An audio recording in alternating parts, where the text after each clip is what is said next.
Hello, this is Christopher James with All Things Branson, and today we're at the Bald Knobbers Theater. Is that the name of it officially? Yeah. I think it is, isn't it? And we're out here with Joey and Dan from Tellin Tales, right? Yeah, Tellin Tales Comedy Tour, that's right. Yes, and you guys now have a full-time show here in Branson, right? Yeah, this is our first full-time year. We were kind of in and out a little bit last year doing some spot dates and things, but this is our first year that we said, you know what, we're going to make a run in Branson, and this is our first. Yeah, how's that working out for you? It's doing great. Our audiences have been growing every single show, so it's awesome. I mean, we were here for some spot dates last year, and to be able to come back for our first full-time year and to basically be in the Grand Ole Opry, if you will, of Branson, yeah, right. At the Bald Knobbers Theater, I think it's pretty cool. So that's awesome. Yeah. So last year when you were here, it was at the same theater, right? We were in a smaller theater right up the strip here at the Lodge of the Ozarks. Oh, I know. It was a little smaller room, and it was a great place to test out some different marketing things and stuff like that, and see how our show was going to be consumed, by the demographic that's here. Yeah, because I think you were up there with some of our friends from the Redneck Tenors. Were they up there when you were there? They sure were. With Blake and them? Oh, that's cool. All right, but you're out here, and your show's at 2 o'clock. That's kind of a weird time in Branson, isn't it? It is a little weird time, I think. I think it's a little weird for comedy in general.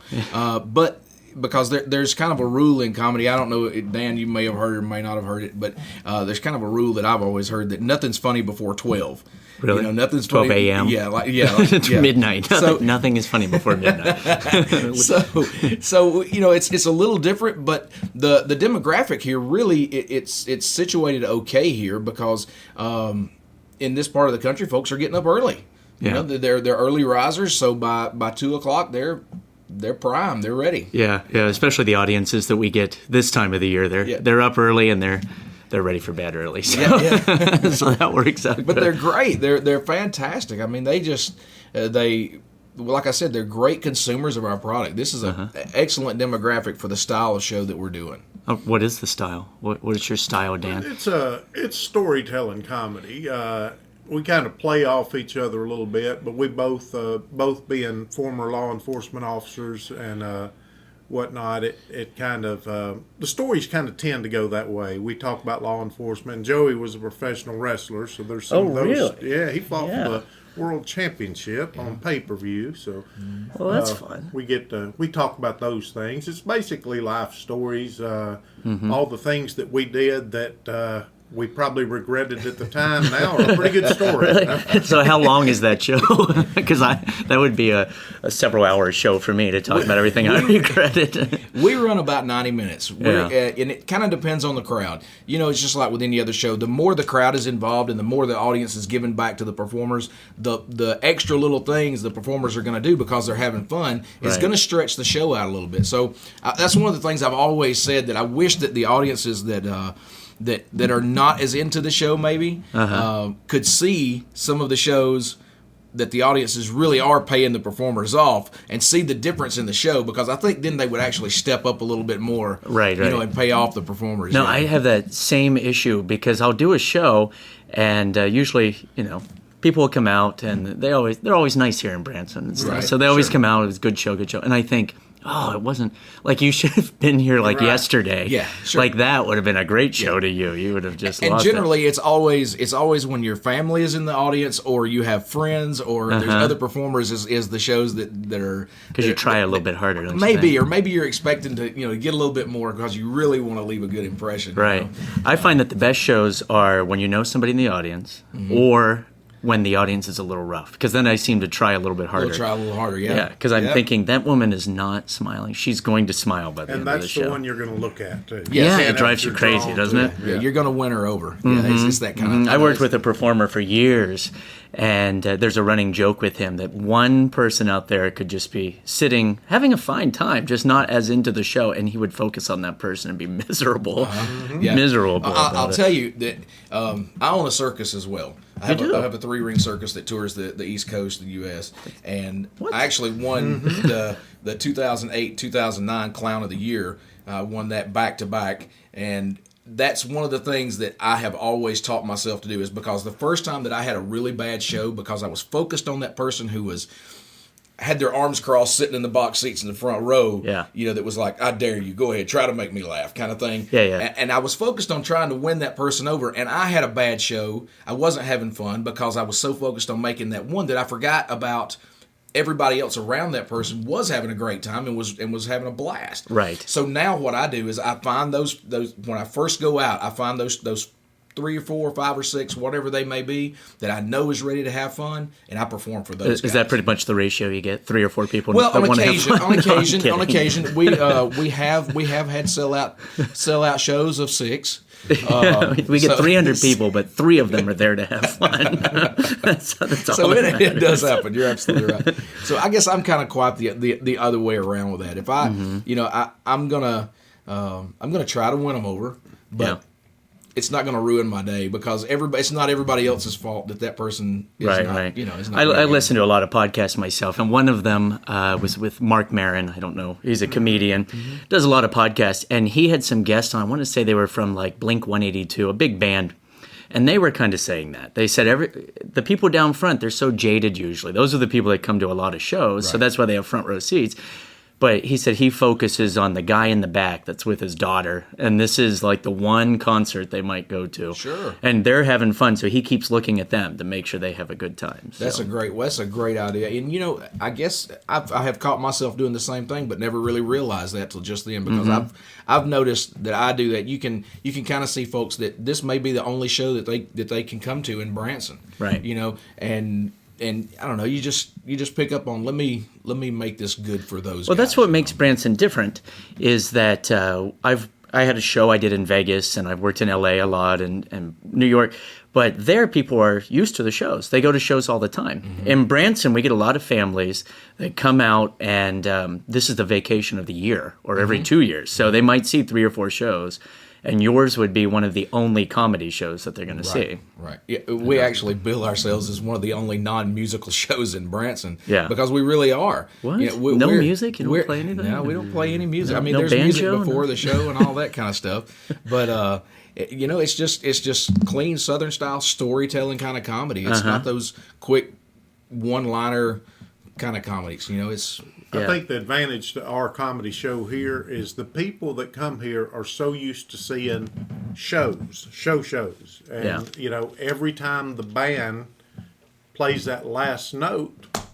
They're conditioned, When we tell a story, when the story ends, they applaud. Yeah, they pay it off. It's like they're listening to a concert. Yeah, there's kind of a rhythm to awesome. proper comedy and stuff. And this town is totally. This is like an island as far as America goes. Branson's kind of like an island. When like Alcatraz, is that what you're saying? Well, no, good island. We'll make a fantasy island. Twisted.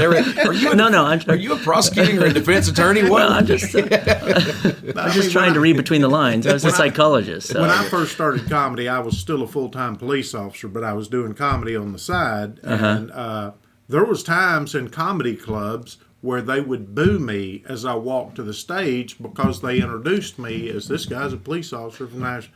They would boo me walking to the stage. It's real hard to dig yourself out of a hole here. Yeah. Now here in Branson, they love the police. They love the military. It's a totally different. It's different performing here than anywhere else. Yeah. Now, granted, even in other clubs right now, because so many police are being shot for no reason and whatnot, people are starting to even in a regular comedy club. I can mention I was a police officer, and I don't do that from the start. When I'm working my regular stand-up, I don't go out there and say I'm a cop out of the gate. I make them like me first. Yeah. But now when I say, I was a police officer for 19 years, they, Oh, there you go. They didn't do that up until probably the last year. They didn't boo, but they didn't clap. Did you work on your act when you were a police officer? Did you go up to somebody's car? So, where are you from? No. Well, I'll tell you what. That'd be great. Come and watch the show and then make that judgment for yourself because there's maybe a couple of times. Yeah. And you with the circus, you come off, you're dressed as a clown, you got the nose on. Yeah. And do you know why I pulled you over? Well, here, what balloon do you like? Well, I didn't do it quite as much. The lieutenant, after a little while, didn't like he thought I couldn't run in the shoes. Yeah, But that's probably a You problem. know, it does. Dan actually, he won't tell you this, but I will. Dan actually won the title of the world's funniest cop just a few years ago, which is pretty awesome. Did you win the title? I did. All I right. Met Jay Leno. So- It was awesome. Oh, that's nice.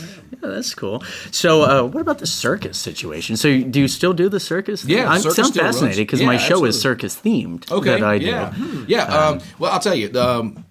Just a real quick synopsis of it. I got to go to the circus once when I was about 6 or 7 years old, and I remember seeing everything that was there. I was so short at the time. I can remember being up at the bally skirt, which is the skirt that goes around the track, if you know circus. Yeah. And I had to pull the bally down so I could look over. It was how small it was. And I remember seeing, you had high wire walkers, you had trapeze guys, all the animals, the jugglers, the clowns, everything.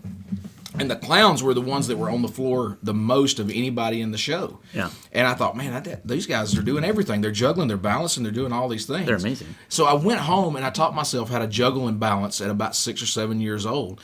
And that was just my thing. I was the guy that played Charlie Chaplin in the school plays and Laurel and Hardy and all of those things. We need to talk Yeah. more because Yeah. I'm a huge Buster Keaton fan. Oh, yeah, absolutely. Huge. I read every book about him. Yeah. And my best friend teaches at the Barnum Clown College. Very cool. So, Very yeah. cool. In Bridgeport? In, what was it, in Florida? There's one in Florida, right? Now, the Clown College actually shut down a few years ago, the original Clown College. Mm-hmm. Now, kind of the premier school that's out there is in Newark, Ohio. It's run by a guy named Jeffrey Potts, and he's a really good friend of mine. It's called the American Clown Academy, Yeah. and it's just a 1-week school every year, which is it's 1 week? fantastic. That doesn't seem very long. It's not very long.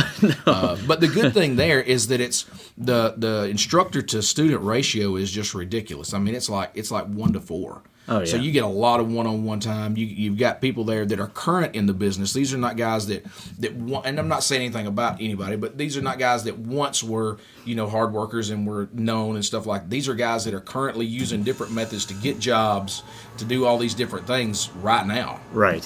So that it's just a fantastic school. Anyway, but they actually shot a documentary about us because me and my wife both, when I retired from the police department, she left her job. We took every bit of our savings and put it together and built our show. And just to give you an idea, the first town that we stopped in was Kissimmee, Florida. We stopped there in February, and between us and 3 other performers, we only had $80. Yeah. If That's a tough place if because you're we- right there outside Oh yeah, of, but if we Disney and hadn't stuff. gotten paid for being in that town, we would have had to sell a truck to buy fuel to pull to the next town. Oh, yeah. I mean, we had nothing. Everything that we had was invested in that show. Oh, yeah. But they shot a documentary about us. It's been 2-3 years ago now. The documentary is called Grease Paint, and it actually in I think the first 6 or 7 months won 8 different awards at film festivals all around the world.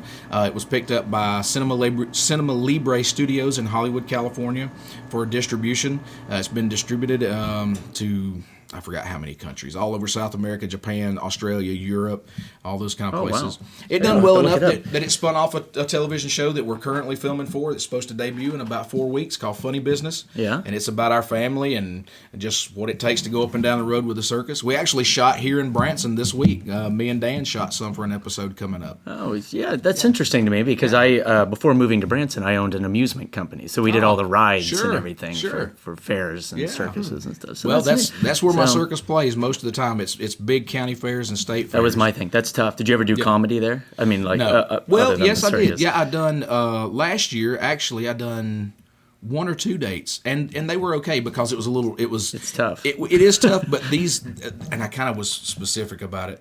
I didn't want to work in the big open air barn or the big open air stage because that's just there's so much to compete with. Yeah. But both of these had places that were inside that were separate. So once we got them in, they were there. You So know, one, they so were it was a able to men's go. restroom. You're in there performing. Actually, we weren't able to rent Stand the whole. up, We or weren't I able guess to that's rent the a whole different restroom, but we had a stall. That's nice. Yeah, it was the third stall. Everybody but got it a was good still- seat. Yeah, and yeah. that's all. No, I used to do fairs, and I did the big open air. And Yeah. what made it even worse was I opened for Jeff Foxworthy many times, and so nobody wanted to see me. Sure, so and I did a completely different style of comedy than Jeff and. and all them. So I had to deal with that. So there I am doing my 20 minutes to warm them up, and they're all chanting for Jeff Foxworthy. Yeah. You know, so, the in and out. Hey, you're in my seat. Get out of the way, Skiller. yeah, I'm that's going what's back to tough get about popcorn. that. Do you want me to grab some popcorn for you? Yeah. Yeah. And when we did other fairs, we had to have, I think, 4 to 5 shows a day is what they wanted. Every 2 hours we did a show. And they wanted everyone different at these county fairs. Yeah. So, that was a lot of work. So, but how'd the two of you meet to put together the show? He was writing his phone number on the bathroom wall at a When you truck were stop. performing. Yeah, and I had to call him down from that. James Sibley that works out at Pierce Arrow. Yes. I've known Sibley for 15 years, I guess. I met him in Georgia. He was featuring for Tim Wilson, and I was a huge fan of Tim Wilson, and I was the MC, and that's how we met. And we've been friends ever since. And Joey met James up here, and he was looking for maybe another person to add to the show here, and James dropped my name, and that's how it all happened. You guys have a similar style, right? Because James tells a lot of stories about Yeah. And as far as like our style, the way that we flow, I'm more of my stories tend to be a little longer with a bigger payoff at the end. And I mean, I have tags throughout, but Dan's style. Dan, yeah. What's his who? Dan. Dan. Let's go with that. But his style is. You've met, right? Well, just that once at the truck stop. Right. But no, his style is he's got a little bit more of that. He comes out of the comedy club, so he's got a little bit more of that rhythm of needing to get a laugh every 8 to 10 seconds or a chuckle every 8 to 10 seconds. And I'm more of the mine are a little bit longer with the payoff at the finish. So and then we do a kind of your turn, my turn with the show, and that's something else that I think is cool that we riff a lot in the show. There's a lot of we kind of have an idea of the stories we want to tell. Yeah, but we honestly don't really know what we're going to tell when we go on stage. We know kind of where we want to go with it, but that's what makes it so cool is that he'll say something in one of his stories that'll spark a memory that I have of another story, and then I'll take off with that, and it just runs from there. So our show is not, if you're looking to see somebody, cannonball shot in from the back to land in a big net in front of the stage, or if you're looking for lightning bolts to shoot across the stage, you got lasers and stuff. If you're looking for a Pink Floyd show, we're not the show to come see. No, but that's what people like here. Yeah. That is exactly what they like. Yeah. Because my first year in Branson, I came in with all this big stage stuff I was going to do, and then I'll tell you the truth. The very first year, I had never heard of Branson before I moved here. Never heard of it, and so I took time. After several months, and we went to every show, and the Bald Knobbers was one of the shows, and the Presleys, and all the little shows down through here. And I learned that what people want is exactly what you're saying. Like, they liked when you were just normal with them and just talked with them and told a story. A lot of yes ma'ams and yes sirs and it's take your time. And it's a very patriotic fan base too here, which is awesome. I think I love that the town, every show recognizes the vets and public safety. And we actually had a guy last week. He was a firefighter from Canada. And that was one of his things after the show. He said, I can't get over how much emphasis you guys put on the vets and the public safety and their spouses, and how much you appreciate them here. And he said, we don't get that as much at home. And I never really thought about that. I am sure there's other places where it's just the job. Right. You just get up and go. But I think here in America, especially after 9/11, we realized that those are heroes. Those are our frontline heroes. You know? And the way that they honor vets, which vets mean a lot to me, because we took our dog to a vet here about a week ago. How did that come out for you? Not too well. Not too well? No. So well, you should let somebody else clip the toenails from now on. Yeah, really. There's no reason to amputate. So I always honor the vets in the show. We bring out a bunch of cats. That's awesome. Good for you, man. Are we doing it right? Isn't that right? Maybe I misunderstood. So you guys live here in Branson with your families now, obviously, during this time of the year. Actually not. Actually not. We're in and out because my wife, we have the circus, and we also have a dinosaur show that tours the fair festivals as well. Dinosaur show? Yeah. What is going They're on not with you? real dinosaurs. No? Well, thanks for spoiling that. He knew. How do you He's think got that a podcast. What are you talking? Yeah. You think he knew that they weren't real? Well, Actually, that's the number one question at the dinosaur show. Somebody will walk up and, what is this? Oh, it's the dinosaur show. Are they real? oh yeah. So we're sure like, they- yes, we're the only ones in the known universe that have these in captivity. Yes. Shh, keep it a secret. Would you, for $25 extra, we'll let you feed. We'll let you What is feed going and pet on? them. Yeah. Yeah. And once they see the vet. Yeah, So once they that's- say that, yeah, exactly. It's very Yeah, special. they've got clean papers. That's right. So you really got cool. the dinosaur show and the wrestling. Have you guys ever wrestled on stage? Because that would be awesome. That should Well, be part of it. I'm Wrestle not- an audience. Wrestle a vet. I'm I'm not quite as resilient as I used to be. I would bounce when I hit the ground. Now it's more like a piece of glass. It just pieces tend to go everywhere. Yeah. So no, there's no wrestling on stage. Did you have a right? name when you were? Yeah, when I was working, the third largest wrestling office in the world was Global Wrestling Federation at the time. It was out of Dallas, Fort Worth, Texas. And my character was Mad Dog Joe there. It was a really nasty looking, kind of biker Mad looking Dog Joe. guy. It was just Be the Velasa wrestler. yeah. It was pretty nasty. And then my contract was purchased by WCW, which is at the time was the world's largest wrestling office. And I went to work there, and I was there for a little while. They changed my character into a clean cut, kind of all American kid kind of thing. No, that's a little bit different. Yeah. I used to follow all that. Yeah. Piper was my favorite. All right, yeah, Roddy was a great guy. I know all of those guys, man. That was a big deal to us. Like I grew up outside of Cleveland, Pittsburgh area, Mm-hmm. and they would have Saturday night, whatever they used to have on NBC, and you could go not WrestleMania, but it was like WrestleMania. Right. We would show up and be like, oh no, they're filming tonight. Oh, yeah. and Hogan Yeah. would be there. And all Yeah. that. So I can't wrestle. It's just Sure you can. no. Sure you can. No, You you wrestle don't with an wanna audience every day, pal. Every day. Trust me. That's true.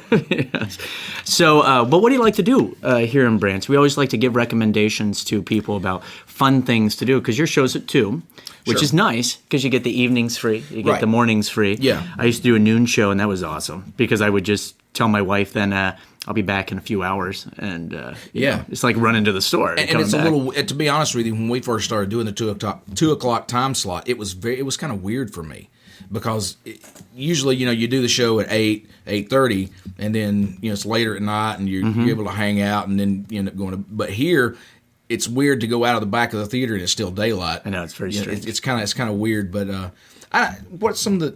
What do you like to do? I'm gonna tell you, man. Just honestly, just kind of hanging around. We went to a few shows here, show wise or activities wise. Anything. What are you looking for? Anything. We talked to some people. They just love going out on the lake and stuff like that. Which I don't. Are you outdoorsy? We are, but we haven't got a chance to do much of that. Now, Stay pretty busy. Yeah. we do because we get up early in the morning. We're the guys that are out, jumping from hotel to hotel, trying to see everybody, pass out brochures and information and things like that. And then we end up doing Whether they want it or not. You're whether just knocking they're on the gonna doors. Take it. They're going to take it. Well, if they won't open the door, he pulls the fire alarm, and then There you go. right inside it goes. Yeah, That's perfect. Yeah, we know most of the managers and police officers here. Not by choice. Well, sort of by choice. Well, I was trying to think too. There's just a Staying lot to pretty do busy. here. There is a lot of I don't stuff do a to- lot of the outdoor because camping to me is just paying to pretend you're homeless. Like I don't think you seriously need to go camping, so I don't do that. You don't have to pay. You don't have Well- to a cardboard box, man, and Really? you're good. Yes, Think so? Yes. I mean, if you want the real experience, you grab a box and go out there and get on the side. No, you want the real experience. You have to do what I did a few years ago. We got a motorcycle in Korea and went all the way across to the southern side of Cambodia. So that's camping. This So- was on purpose. I mean, you intended. It was to do on that? purpose. Okay. Yeah. It We wasn't just like decided basically you one weren't day. kidnapped and No. escaped or something. That's what Che Guevara did, wasn't it? I don't know. He rode a motorcycle across. What does she look like? It was the communist guy that's responsible for Cuba being communist. Oh yeah. Do you do that in Oh, yeah, Asia that's though? right. I don't know. Are you calling me a communist? Is this what you're? Is this where we're going with The this? shoe fits, pal. If the shoe fit. I mean, Well, it has to fit. It has to fit everyone. We all share it. It may have been part of Asia and part of Europe. I Yeah. can't remember. Yeah, it was many. It was just me and the juggler, and we did that and drove cool, across man. and did what we had to do. So were you street performing? Was that Yeah. what you were doing? Mm-hmm. Very cool. yeah, which was interesting. Yeah. How'd you wind up over there? Kidnapped. No, honestly, just decided to go do something one winter after being stuck here in Branson all the time, and I'm not a winter guy, so I don't.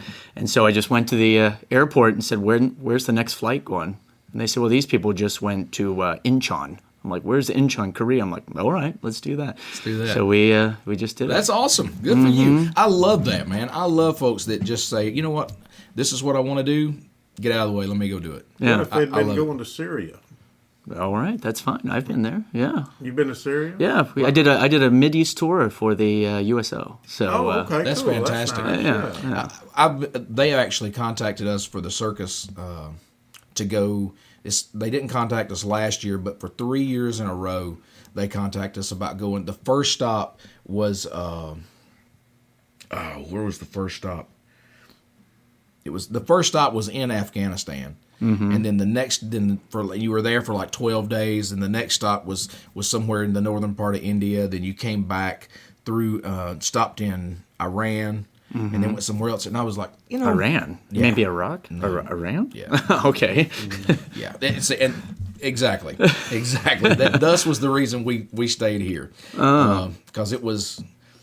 I don't know. Yeah, that would be a little Then I different. tried to get in touch with some of the performers that had been there the years prior, and I couldn't get a response from any of those guys. Oh, that's not a good sign. So I was like, maybe we'll just stay here. Yeah, and, that happened to work the States. many years ago. I got a strange call to go to Oman, which is outside Saudi Arabia. A lot of people don't know. So we were going to Oman, and they said we're contracting 2 American performers to perform for the Sultan.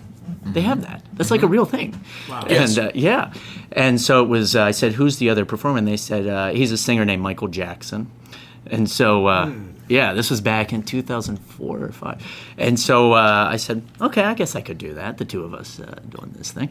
And so we were going, and they said, well, there might be some issues because the Iranian diplomats aren't too keen on American performers being there because they also send their performers. This Jackson guy you're talking about, he was an American? I think so. Okay. Yes. Yeah. Part of a circus, I believe. Literally. Because it was me. They said, how many people are you bringing? Because you can bring whoever you want to, we need to know how many houses to get you. Very cool. And so I said, well, it'll just be me. And I had 1 assistant at the time. And they said, oh, 2 of you because Mr. Jackson is bringing 107 people or something ridiculous. It was crazy. And that's because of his money woes. Yeah, you reckon? I think he did okay. I think he was fine. 107 folks. Yeah. For how many days? It was for 30 days. Oh, It was for a 30 days. 30-day. Okay. It was a 30-day party, but Well, I probably I don't know how many have to have times I had to do 107 it. folks for 30 days. Myself. Yeah, it was all right. Performing on the beach for a sultan. It was for his birthday. I really feel sorry for you. Yeah, I really, it was. Really do. And thanks for dragging that out. I'm just trying to help you. While, So you should have We're gone. brand new in Branson and struggling a little bit. We really not appreciate it. struggling. No, don't worry about it. No, don't worry about it. You couldn't be at a better place, right? No, seriously though, the Bald Numbers Oh, it's Theater. fantastic. Are you kidding me? We love it here. Let me tell you, the theater, but more than the theater, the family. Yeah, This they'll family, make it Branson famous. man. Yeah. We came to them and said, hey, this is what we're thinking. What do you guys think? And they're just such genuine folks, man. They are. Just opened the door and said, come on, we'd love to have you. They're very kind. They're kind people. Yeah, yeah. They are. What you see on stage is what you get. That's that's true. They're the same back here backstage. Anytime that you deal with them in any kind of way, they're just great folks. They're friends. They're family. I've only got to see the show once because with our schedule, it's very tough because we do a show almost every night. Sure.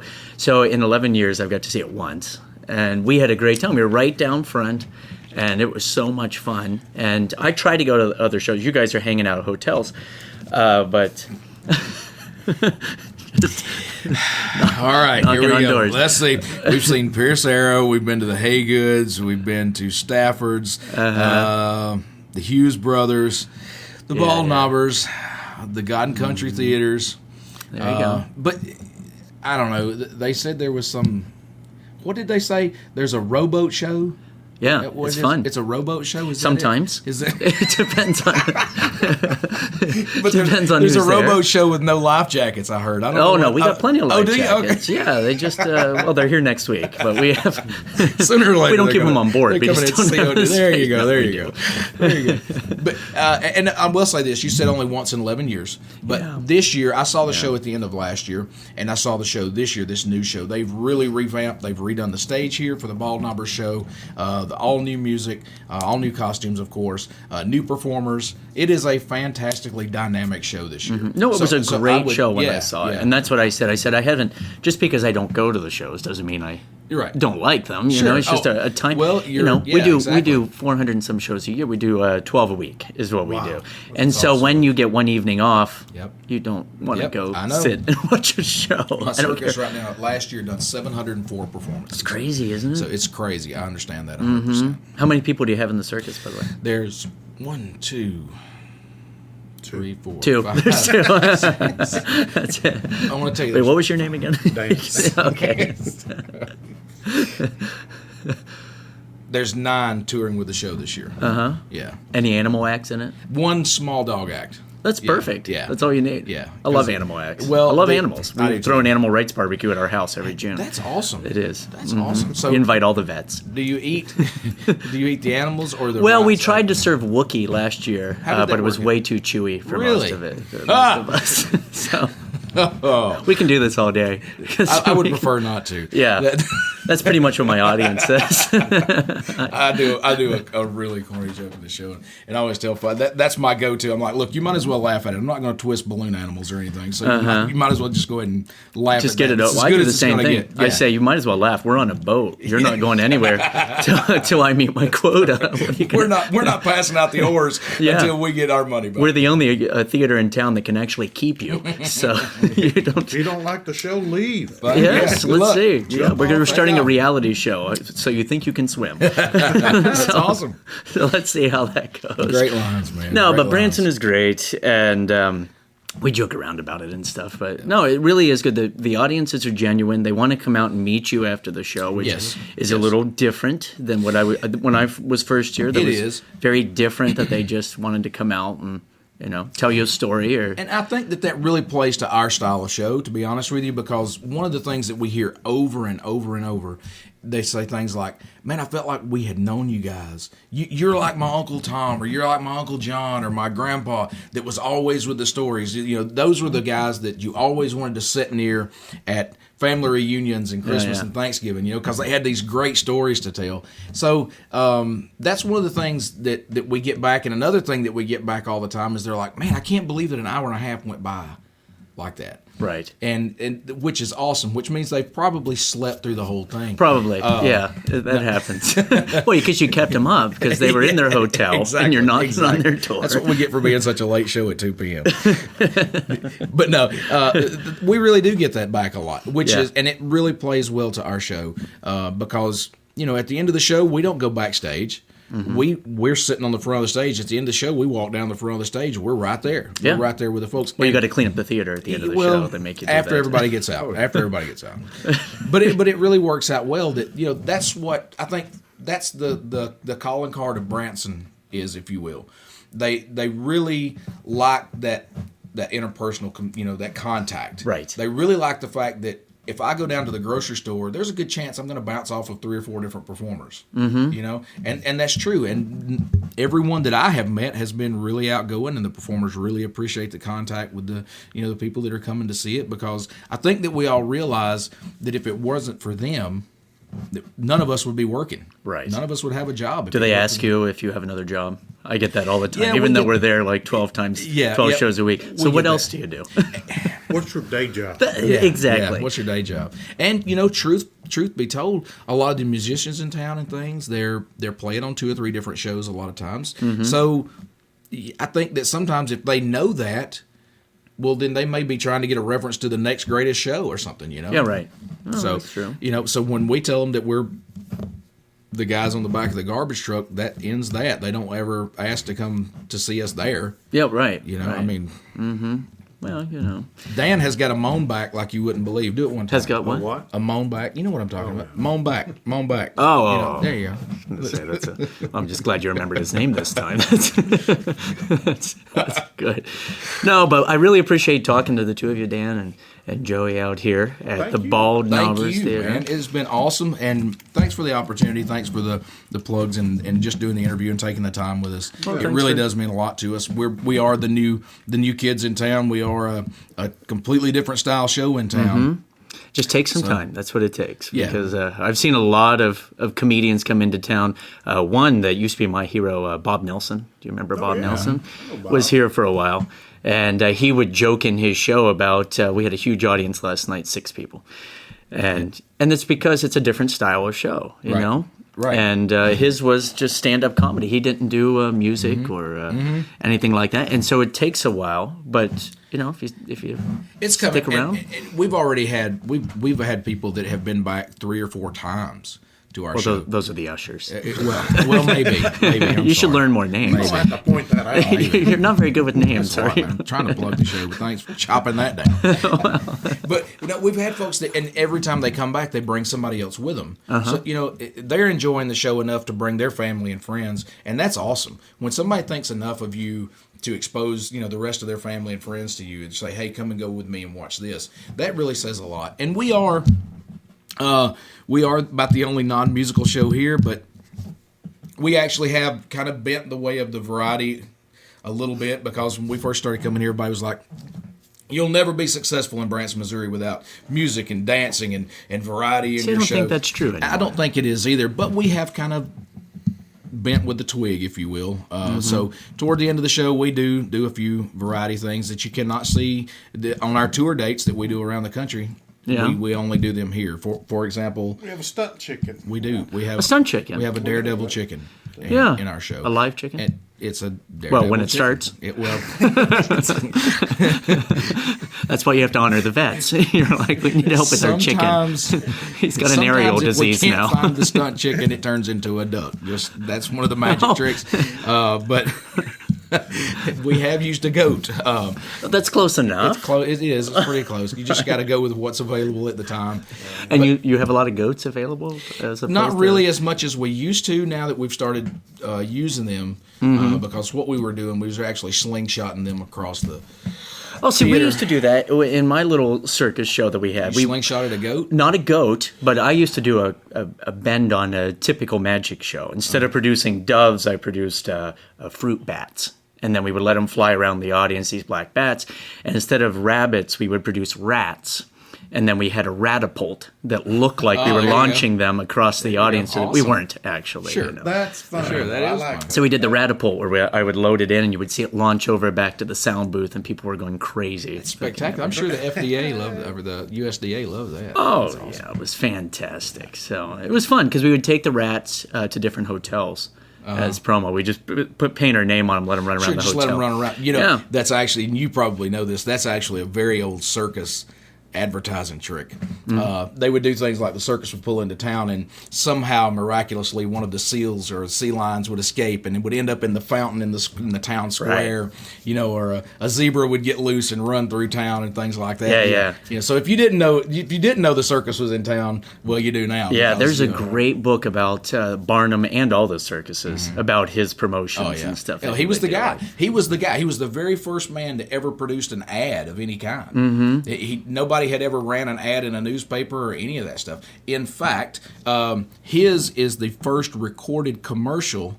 He recorded it on Edison's phonograph. Really? Yes, I have not. Yeah, you need to check it out you- online. can you hear Yep, it? You can hear it online. Yeah. Oh, that's cool. Yeah. But he And, also sent people out ahead of time to destroy the ads that anyone else had. Yes. So yes. yeah, Which is still a common practice today, believe it or not.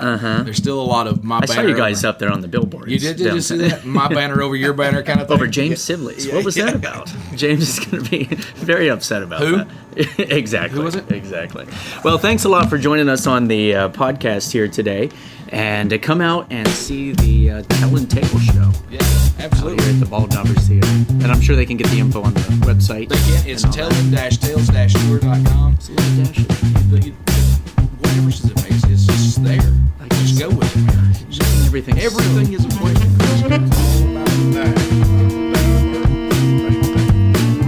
The dash. All right. Well, give your wrestling circus. Put it all together. But thanks for joining us. Come out and see the Tellin Tale show out here with Joey and Dan at the Bald Knobbers Theater. This is Christopher James. Thanks for listening to All Things Branson.